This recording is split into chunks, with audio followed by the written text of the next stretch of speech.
Last week, I began to tell you the story of Crazy Dave, a man who just could not stop his violent urges and documented his struggles in his prison diary. Today, we will explore his path of destruction that will affect generations. My name is Sophia Talley, and this is True Crime in It.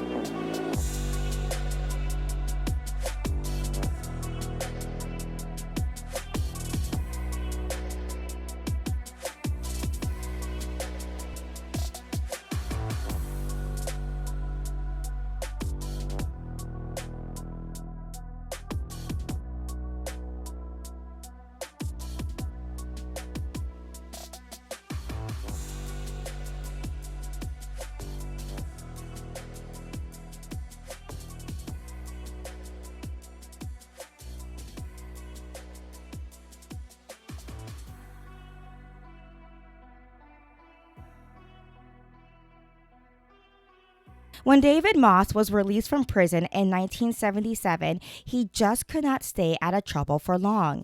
In 1979, a male friend was spending the night in his apartment in Chicago.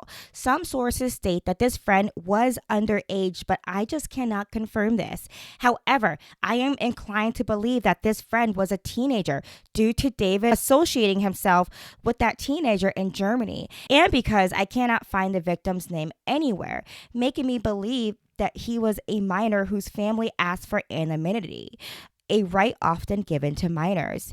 Anywho, this friend was sleeping and David took a knife and violently stabbed him. In 1980, he was tried for attempted murder, and David lied by maintaining his innocence, and the jury found him not guilty. So yes, David was once again a free man with little repercussions. David was very self-aware though. In a diary that he handwrote in jail, he said that one day he was driving past a psychiatric hospital and it made him think that he would be better off there. He writes, "I thought to myself that it would not be so bad being in there the rest of my life because I would not be able to hurt someone anymore, and maybe I can get some help." End quote. In August 1981, David set out on a mission to find a teen that he had sexually experimented with while living at a children's home when he was 13. Again, it is believed that this interaction was consensual, but at the time, David felt that this interaction was the root of all of his psychological issues, which makes no sense and just shows the amount of shame that he sadly faced about his sexuality. And Dave actually found where this now man lived, but when he got to his home, he was told that the man he was looking for was actually serving time in jail. Undeterred, Dave spotted a teenage boy walking past and decided to kill him as a type of surrogate for his original target. The boy was Donald Jones, and he was only 15. His body was found in a quarry with a stab wound in the stomach. Moments before his death, Donald pleaded for his life, telling David, "I'm only 15 years old. Please don't kill me." Donald's cause of death was drowning. David fled to Texas, where he stabbed a 14-year-old boy in his hotel room. It is unclear whether the victim died, but David was charged with causing bodily injury to a child and sentenced to 5 years. Reflecting on this time in his life, David writes, "When I got locked up in the Army, and then especially when I got locked up in 81, I knew that I should never be let out again. I didn't know how to act around other people, and I was never taught how to make friends and keep them. When an inmate says he doesn't want out, I hope that somebody listens." End quote. While in jail, police was able to connect the murder of Donald Jones to David, but after psych evals, he was found unfit to stand trial. David spent 10 years in psych hospitals awaiting trial until he was finally able to plead guilty in 94. Despite facing 35 years in jail, they took off the 12 years that he spent in the psych facilities. And so, after only 5 years in jail, David was released on good behavior in 1999. So, the man that police described as a Gacy type was let out of jail after only serving 5 years. And here's the thing, literally nobody wanted David out of jail.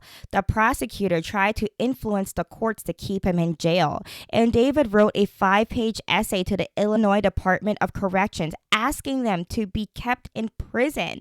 But under law, he was eligible for early release. Now, if this was a black man, I just wonder, would he have been released? It's honestly hard to say in this particular part of the case because literally no one wanted this man on the streets, but the law just wasn't on their side. And of course, it was not long before David found himself in more trouble. In 2001, David beat a friend with a metal pipe. He reportedly struck him 6 times in the back of the head. Because the victim did not want to press charges, David did not see jail time for this murder attempt. Literally insane, guys. I mean, the police knew about it, but because the man or teen didn't press charges, they couldn't do anything, which I don't understand because I always thought that if there's someone like this attacking people, the courts can then charge that because he's showing that he is unfit to be living out with the rest of us. So I don't understand that part. But there is only so many times that David could get around the law. In 2002, David moved to Hammond, Indiana, where he lived in a home as a tenant. In 2003, teenagers James Reganier and Michael Dennis was reported missing by their families. The teens left runaway letters with their possible locations. They were even able to track a voicemail that James left on his mother's phone to Interstate 65 in Roselawn, Indiana. Police knew that the boys were known to have befriended a man named Crazy Dave, and police was able to identify him as David Moss. Police met David at his rental home, and though David was being friendly and polite, they were suspicious of a buildup of cement in the corner of his basement. Now, Hammond, Indiana floods, so it's not uncommon for homeowners to create a buildup of cement near their water hookup to prevent water from damaging their washer and dryer. And so what they would do is they'll put their washer and dryer on top of this block of cement so that way it could be above the water level. But police thought it was weird that the cement was around 15 feet away from the water hookup, so it would be useless if he was trying to protect his washer and dryer. The slab of cement would have been useless. And though police suspected Dave and his slab of cement, there wasn't much that they can do without evidence. Finally, later that month, a 12-year-old boy reported to police that he was friends with the missing boys and David. He claimed that David would supply him with alcohol and pot, and this information was enough to charge David with delinquency of a minor. The 12-year-old even recalled the last time he hung out with James and Michael. The 3 boys were with David, and they were having breakfast at a truck stop on September 9th, just one day before they were reported missing. The 12-year-old remembered that during breakfast, Dennis made a smiley face with his syrup. Finally, with this testimony and permission from the other tenants and the owner of David's home, police led cadaver dogs to the basement where the dogs alerted to the cement slab. On December 9th, police unearthed the bodies of James Reganier and Michael Dennis from their concrete tombs. The body of another teen, Nick James, was found under a neighboring buildup of cement. Nick was a co-worker of David's at a trophy shop owned by his landlord. Surprisingly, David was very cooperative with the police. He often talked to the police about his childhood, And remember those letters that the boys wrote to their families with their possible locations? Well, David admitted that he engineered that plan as a way to ward off police suspicion. He told the teens that they were going on a trip and to hide their goodbye letters around their homes for their families to find. Unfortunately, the grieving families continue to find these letters even after their bodies were exhumed. In '05, David pled guilty to all 3 murders and was sentenced to 3 life terms. But only a month into his prison sentence, David Mass was found hanging in his cell. He left a suicide note where he confessed to 5 murders. He even apologized to the victims' families. Police believe, though, that there were more than 5 victims. David's case made the public realize that this man should have never been released from jail and institution so many times. Now it is the law that violent offenders must register with law enforcement, and it is because of David that this law was made. And unfortunately, if this law had been in place when David was active, he probably would have been caught sooner.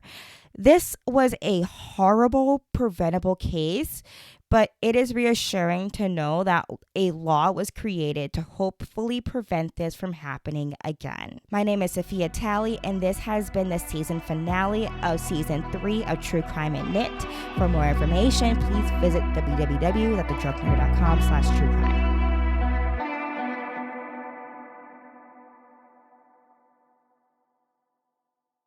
And now it's time to hear from our sponsor. So as a mom, literally my only time to myself, my only me time, is when I get into the shower. And today's sponsor, Ouai, is helping me up my shower game with their Melrose Place Body Cleanser. This cleanser balances out and nourishes your skin. And it just has this really luxurious lather that just turns my shower experience into the spa day that I crave every single day.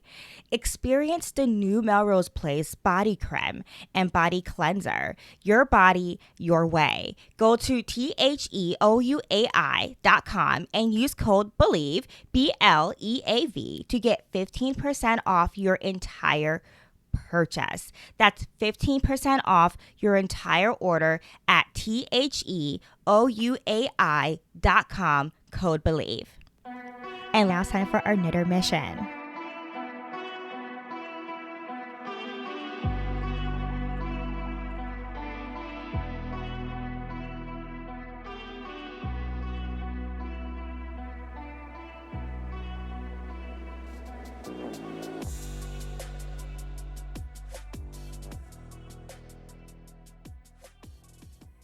Welcome to the season finale, Knitter Mission of season 3. I cannot believe it's season 3. I cannot believe y'all are still listening with me. You know, I started True Crime and Knit as a hobby just because I thought I'd be the only one who liked it. It's just like a fun little thing that I do. And one just says, oh, you're the one that made True Crime and Knit. It's becoming something that I'm known for, which I'm shocked. So thank you for that. I'm working on a drop sleeve sweater that I thought would only take a week, but here I am on like week 3. I don't know how I got here, okay? And I'm not close to finishing. The sleeves aren't on. It's a cardigan and the front isn't even finished. Like, this is what my cardigan looks like if you're watching. It literally looks like a blanket. Like, you cannot tell what it is. It's a reverse stockinette cardigan where I use the same method that I use in my book, Knit 2 Socks in 1, to create an afterthought heel. And it's one of my favorite ways to make pockets. It is so stinking easy. You don't have to worry about cutting into the unknown. You literally place a lifeline and a row of scrap yarn stitches, and boom, you have an easy place to put your pocket after you're done knitting. I like afterthought pockets. I like the way they look better than the pockets that where it's just like a piece of fabric stuck on to the top of your knitting. I never like the way those look. They're never perfectly straight. They always look sus in real life, great in pictures, sus in real life, and they make you look bulky, which I don't want to look bulky. I'm already bulky. I don't want to look more bulky, okay? So I like the afterthought pockets because there's a little like pocket on the inside of your cardigan. So it kind of smooths it out a little bit. So when you start stashing things in your pocket, like your phone, or if you have a baby, a pacifier, you know what I mean? All that little stuff, you won't have all this extra bulk. It'll look nice and neat. So, and that's what I want. Like, I want to design something that's not just easy to knit, but super functional, because those pockets that are literally just a piece of fabric tacked on, like they're easy, to knit, but to me, they are hard to sew on straight. They're hard to look great after blocking, and they don't look good when you wear them and you start stuffing them. That's my opinion. Though, of course, designers are super creative and talented, and they've, there's different ways of doing things. But I have yet to find a way to make it look as good as an afterthought pocket.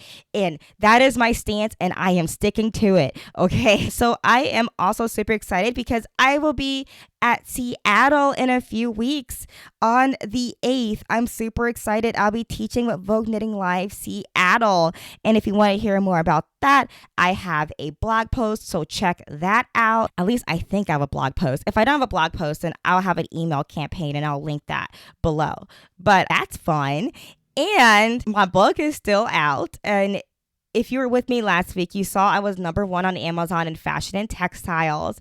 And right now, trying to get my book on the shelves in Barnes & Noble. You can currently buy it online in Barnes & Noble, but it's yet to be on the shelves. So I'm trying to get that going. I also have an article I wrote with Modern Daily Knitting, my loves. So I'm getting that going. I'm going to post that too in my newsletter and stuff. So I have so much going on, and I feel super excited and super blessed to be here and sharing my life with you. On the mommy front, this is not knitty related, but on the mommy front, Bo is talking. If you've been following me and Bo on Instagram and on TikTok, you would know that I have been anxiously waiting for this 2-year-old to start talking to me. Okay. Now, he doesn't talk to me. He doesn't talk to daddy.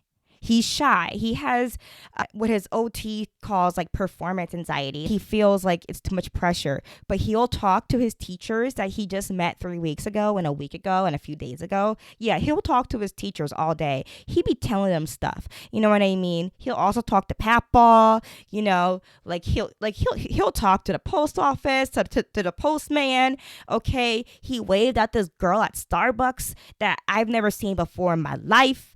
And you know what I mean? Like, this child is gaslighting me and my husband because we believe he can't talk, but then he does. And so, we know it's only a matter of time until he starts talking more to us at home and to his therapist. I understand that. I know that, but I still feel like I'm being gaslit here. And if you've experienced a similar plight, please let me know in the comments. Send me an email, something. I need a pick me up here, okay? I'm struggling. So I almost never give mommy updates on Bubby just because, I don't know, like, this is a true crime and knit show, not a Bubby and knit show. So I just wanted to share that my son's talking and I'm super happy. Another thing on the mommy front is, I don't know if you guys know this, I haven't been talking about this because I'm shy, because I call it my brand, but my whole philosophy when I knit and design is body positivity and knitting for all bodies. Well, lately I have been losing weight. Over the summer, I posted about having to get a colonoscopy and an endoscopy in the same month because they thought something was up. Doctors actually thought that, I could have had some type of cancer or something. Luckily, everything was great. I came back clear, but my main issue was my diet and my weight.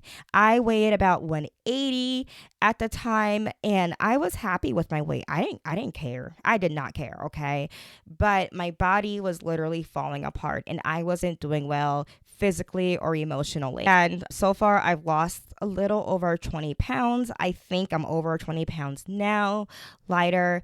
I feel better. I feel hungry. I feel tired. My immune system has been crazy because what they don't tell you is that when you're in a calorie deficit to lose weight for so long, you are more likely to get sick. And I have a 2-year-old who's always sick. So that's against me. But I know soon I'm almost at a healthy weight. I am following BMI just because that's all I have right now. But I do know BMI is inaccurate when it comes to black bodies. It just wasn't designed for us. But that's all I have to work with right now. So that's what I'm going for. I'm going for a healthy BMI. And I am technically in the healthy range right now, but I want to be well in the healthy range. So that way I have some wiggle room. But now I'm better and I'm healthier. And I'm saying that because you're going to notice in these photos that I take, I'm going to look different. And I already feel like I look very different. I don't know if I like it, but I look different, okay? And I probably look hungry. Okay, I look hungry. I don't care what anyone says. When you lose a certain amount of weight, you're going to be hungry. Always hungry. Even if you're eating within a good calorie deficit, you're going to be hungry. It's just natural. So if you're going to do this, just realize hunger is natural. And I'm not like dying of hunger. I'm just like, man, a bowl of Doritos will be good right now. But losing weight's ghetto. But yeah, that's me. That's my life updates. I will be back in about a month and a half with season 4. I'm super excited for that. I'm going to start filming immediately. So y'all will get a break. I won't, but that's okay because I love doing this every week. And I will see you then. Bye.